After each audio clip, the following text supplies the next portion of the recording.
Assalamualaikum grade 6. Hope you will be fine. Today is 18th August 2020. Subject English grade 6. Lecture number 28. See today diary. Reading and explanation of the poem Trespass. Trespass. Trespass mean to enter someone's land without permission. यानी कि किसी की भी ज़मीन में या किसी की भी मलकियत में दाखिल होना बगैर इजाज़त के, और इसको हम दखल देना भी कहते हैं. In other words you can say to enter into someone's property without lawful justification. See first of all words to know. Cautious mean मुहतात, being careful in order to avoid problems और डेंजर्स. dreaded mean खौफज़दा, feared about something in the future. gained mean हासिल करना, arrived at a destination or obtained. not mean nothing, कुछ नहीं. स्वाथ हम लोग कहते हैं स्टूडेंट्स घास के गट्टे को. ये देखिएगा आप लोग, यहाँ पर जो है वो एक रास्ता बनाया गया है. जिनके जो घास के मोटे मोटे वो होते हैं ना, मोटी मोटी झाड़ियाँ होती हैं ना, उनको इकट्ठा किया जाता है और एक लेन टाइप जो है वो लोगों के गुजरने के लिए रास्ता बना दिया जाता है. A long narrow space cut through grass और कॉर्न. ट्रेड मीन चलना. A person's manner of walking, यानी कि किसी भी इंसान का चलने का तरीका. ट्रेसपास मीन बेजा मुदाखलत करना. एंटर समवन्स लैंड और property without their permission. Ventured mean खतरनाक काम. अंडरटूक का रिस्की और डेयरिंग जर्नी. वेरी मीन होशियार. फीलिंग और being cautious. I dreaded walking where there was no path. I dreaded mean खौफज़दा होना, यानी कि मैं खौफज़दा हो गया था. किस बात पे? Where there was no path, यानी कि मैं इस बात से खौफज़दा हो गया था कि उस जगह चलो जहाँ पे कोई भी रास्ता मौजूद नहीं था.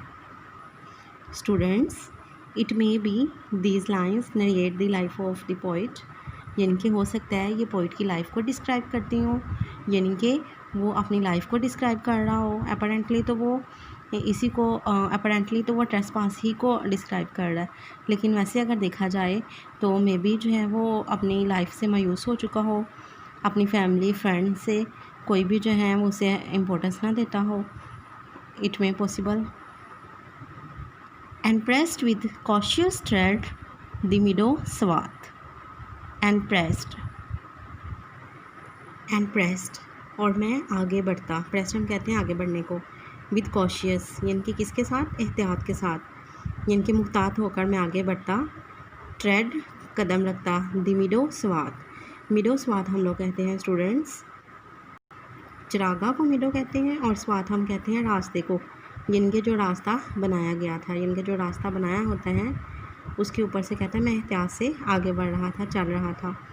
And always turn to look with very eye, और हमेशा जो है वो टर्न में मुड़ता टू लुक देखने के लिए विद वेरी आई, यानी कि वो क्या कहता है कि वेरी आई हम कहते हैं ऐसी आँख को जो कि बहुत ही ज़्यादा कॉशियस हो, यानी कि बड़े एहतियात के साथ जो है कहता है मैं जो था वो देख रहा था. And always fear the owner coming by, और हमेशा जो है वो क्या कर रहा था, कहता है मुझे हमेशा इस बात का खौफ रहता था कि इसका जो ऑनर है, जो मालिक है, वो यहाँ पर ना आ जाए. कहता है कि मेरे माइंड में ये फियर था, यानी कि ये डर था कि कहीं जो है जो यहाँ का जो मालिक है वो ना आ जाए, यानी कि वो डरा हुआ था.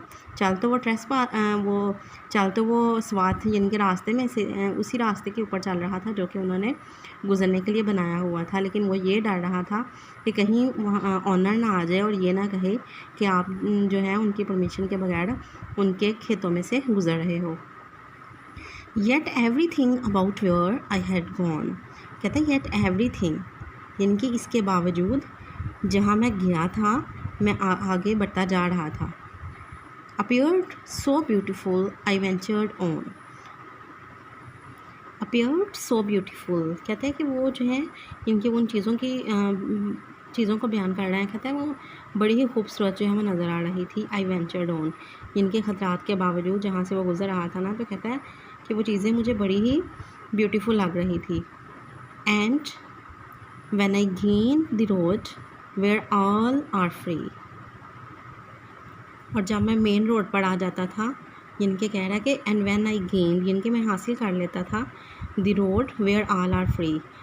ऑल आर फ्री हम कहते हैं मेन रोड को, यानी कि जहाँ पर चलना जो है वो सबको अलो होता है। कहता है जब मैं वहाँ पर आ जाता था, आई फैंसीड, कहता है मैं खुद ही सोचता था, यानी कि खुद ही मेरे माइंड में ख्याल आते थे।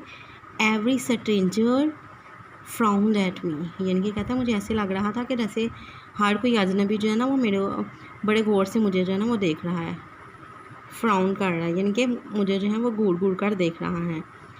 And every kinder look appear to see, और हर एक मेहरबान, यानी कि ये नहीं था कि कोई भी जो है वो फ्राउन नहीं कर रहा था, कोई मेहरबान भी जो नज़र थी।